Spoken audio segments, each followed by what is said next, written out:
KTVU South Bay reporter Jesse Gary live now in Pajaro with the latest on the situation there. Jesse. Julie, we're talking a lot about the evacuees and the flooded neighborhoods, but remember that agriculture is a big part of the economy down here. County officials, the Farm Bureau, saying today that certain products will be hurt by the flooding and the prices they're in, specifically raspberries and strawberries. So that's to come once this all washes through the system. County officials fear that things could go from bad to worse with the coming storm, which has flooded this neighborhood behind me with shin-deep water and forced the evacuation of upwards of 2,000 residents. We're probably going to return maybe like in 3 weeks, so we don't know yet. It depends on the weather. Andres Garcia is one of dozens of evacuees who are now calling the Santa Cruz County Fairgrounds home. He says his house sits in chest-deep water. Over the weekend, the Pajaro levee breached.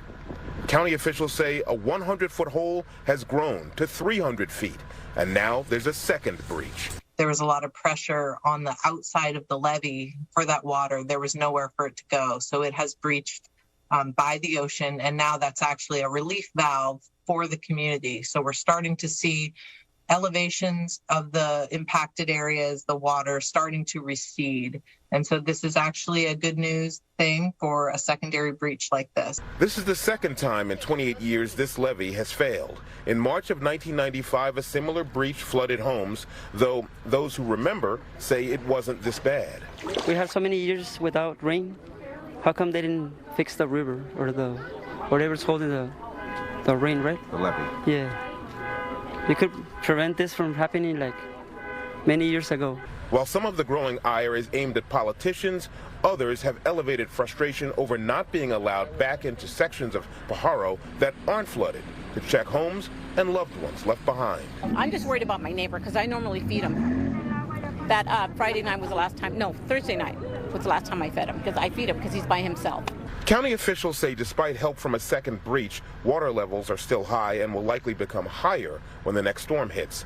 So far, between 150 and 170 rescues have been performed, mostly on residents who drove into high water and got stuck, and on those such as Carla Loretto, who are riding out the rising tide. I'm waiting for the last minute because, I need to protect my stuff, my house. Actually, it's not too dangerous in here.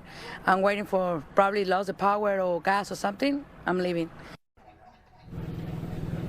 Carla says she's concerned about removing her 2-month-old baby girl from the home, and she's also worried about her possessions. County officials say there have been several car break-ins and at least one business burglary.